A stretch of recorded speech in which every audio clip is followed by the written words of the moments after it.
So now I'm going to explain the tenth experiment of our lab exercise, that is packet capture and traffic analysis with Wireshark.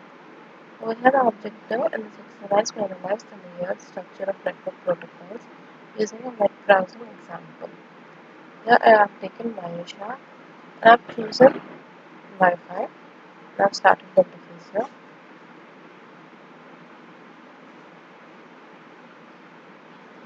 As we see here, these are the coming.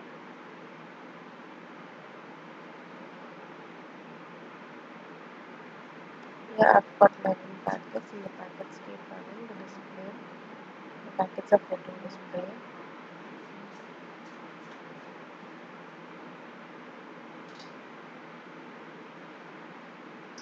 I'll go to the Chrome and open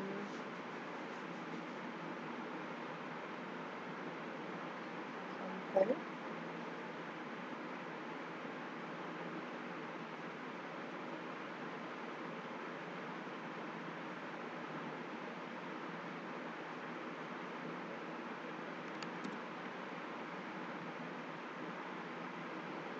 Here as I'm opening the new tabs, the Wireshark ones, it shows all the tabs that are being opened. Now I will pause it and let's see the question which is asked. Over here, examine the frame of the first DNS pack sent by the client. First we'll see the DNS will filter it to DNS. Where the first DNS server sent, over here the time set, the source and the destination is given, the protocol, and 7600 query, www.network.port. That is the first thing that is open. Here, identify the MAC address and IP address. Over here, the MAC address and IP address are given.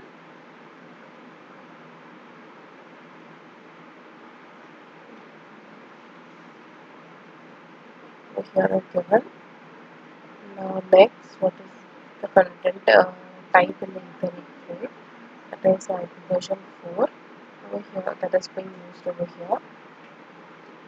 The next question.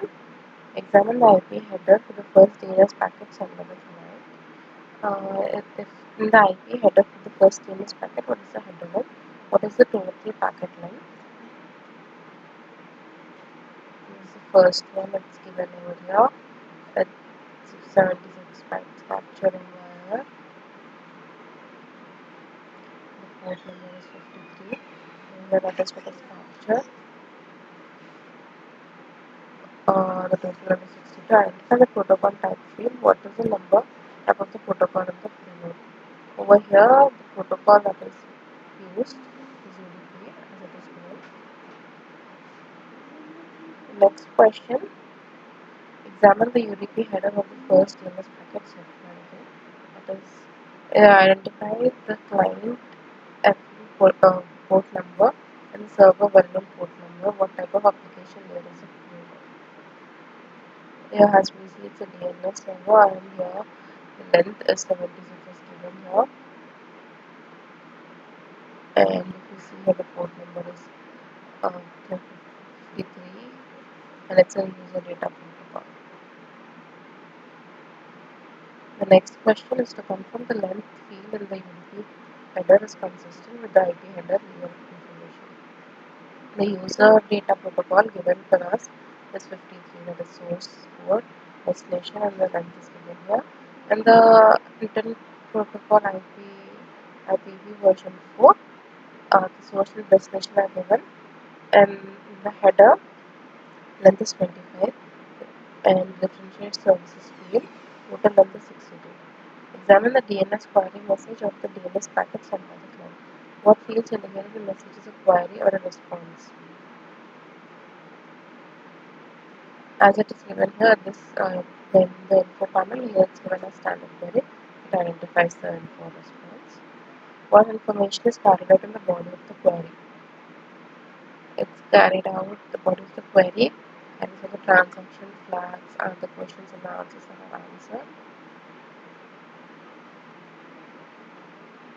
As we can see here, the response, transaction ID, flags, answers, questions are always given here. What is a query transaction? Where is the query transaction ID? The ID is given over here. Transaction ID 0 3563. Identify the fields that carry the type and the class of the query. Here it's given www.go.code and type a class. Over here, as we can see, the type and class of the query are seen. Next question. Consider the packet that carries DNS, the DNS response in the above file. What should the Ethernet and IP address of the packet be? Here it is given the Ethernet, source, and the destination is given Internet Protocol version. What is the size of the IP packet and UDP packet that carry the response?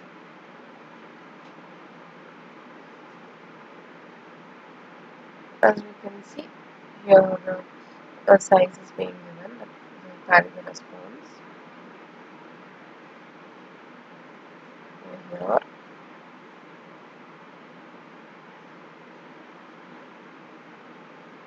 Over here the response is being given. It carries with the size now. The next question is identify the frame that carries the first TCP segment and the three-way handshake that sets up the connection between the HTTP and the server. Over here, now we'll filter it to TCP.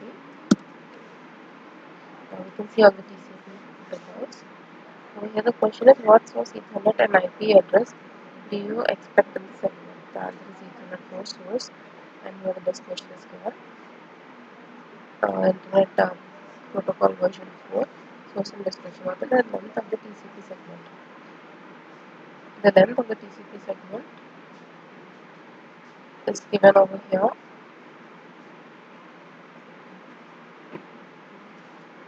The length is over here.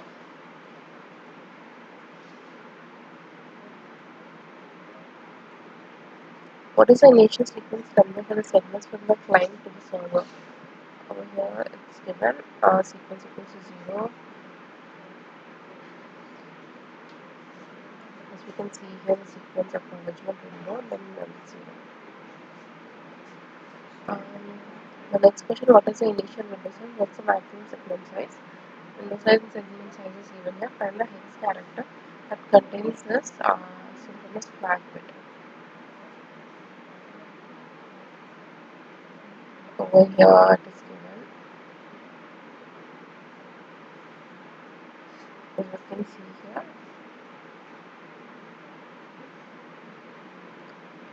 Identify for the frame that carries the second segment in the three-way.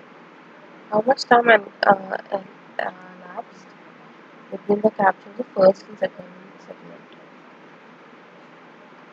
First segment and second segment, the time elapsed is given over here is 1.67000.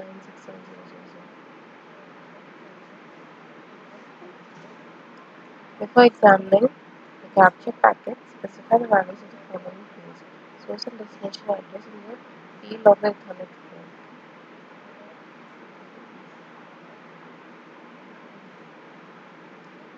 Over here, the destination source type is given over here. Source and destination IP numbers, destination IP address and port numbers and IP packet. Here it's given. Source and port number of the TCP is given. Source and destination is given over here. Acknowledgement segment number and TCP segment. Where transmission control protocol, the source destination, the number is given over here. The acknowledgement number 118. This is acknowledgement number and TCP segment. Where it's given. What is the length of the TCP segment? It's also there over here. The length is given here. Identify the frame that carries the HTTP get. We will search the HTTP now.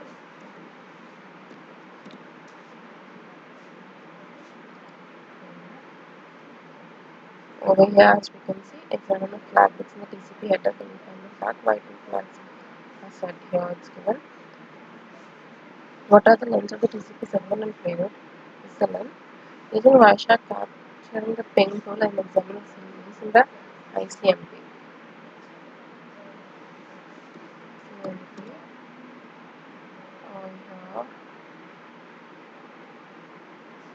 I in the ICMP message receivers. What are the source and destination address in the IP packet that carries the first ICMP reply? It's the protocol time and time delay. Internet protocol version 4, source and destination time delay is 120. Now examine the ICMP reply message. What is the ICMP message type? And last one is using Wireshark capture the traceroute and examine the series of ICMP packets to determine the destination address in the IP packet that carries the first ICMP request and the address written to TSO. What is the protocol time and time to deliver the IP packet? Now, how many gigabytes are carried by the request? Internet protocol message the type is code, checksum, identifier, and no responsive data and all given. What are the source and destination addresses in the packet that carries the ICMP? Here it's given. List the sequence of the source IP address in the packets that carry the time exceeding messages. So it's given. As we see, it's first of all it's this, and then